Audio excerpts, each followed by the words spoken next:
Welcome to the Fralin Spotlight Talks for YouTube. Before we begin, I encourage you to use these videos interactively. When you are prompted to observe, pause the video and look carefully.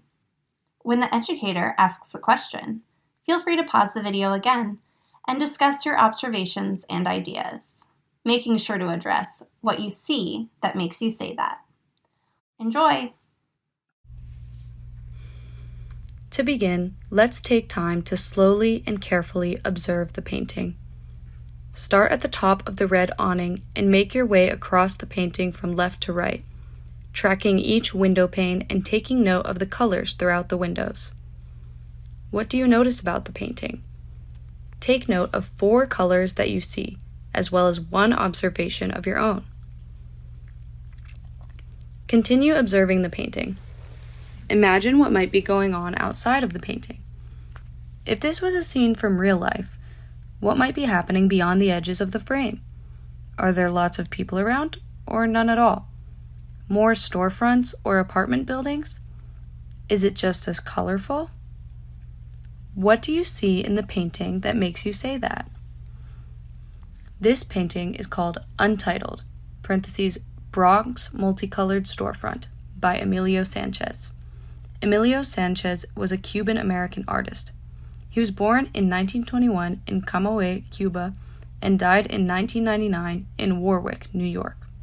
Sanchez lived in Cuba until 1932, when his parents sent him to the U.S. to finish school and escape the authoritarian regime of Cuban President Gerardo Machado. Sanchez was interested in representing the feeling of remembering a moment in time. He was fascinated by architecture in his travels through the Caribbean, Morocco, and the United States. Though these places all have their own grand feats of architecture, Sanchez was drawn to more typical, everyday buildings. As his career continued, he became more interested in playing with reality versus the abstract. His art began to take on an ambiguity, representing places similarly to the slight distortion that might happen when you try to call up a memory in your mind's eye. He draws out the feelings that these scenes create by reducing them to simpler forms. Sanchez changes how we look at and understand these places, and makes it feel like you're thinking of the memory of that place, rather than looking right at it. Let's think about what it feels like to remember the image of a place.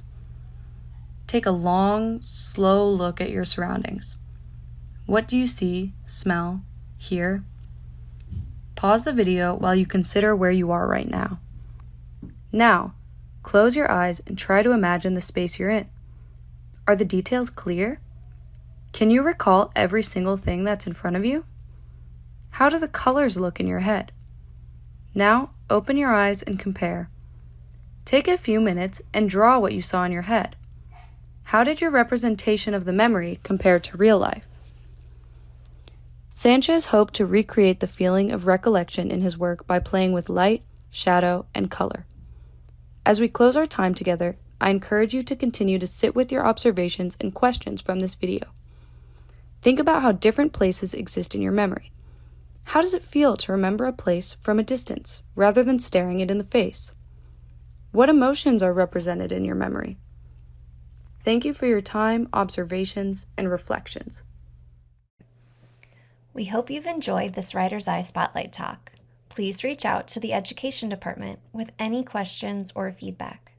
Our email is museumoutreach@virginia.edu.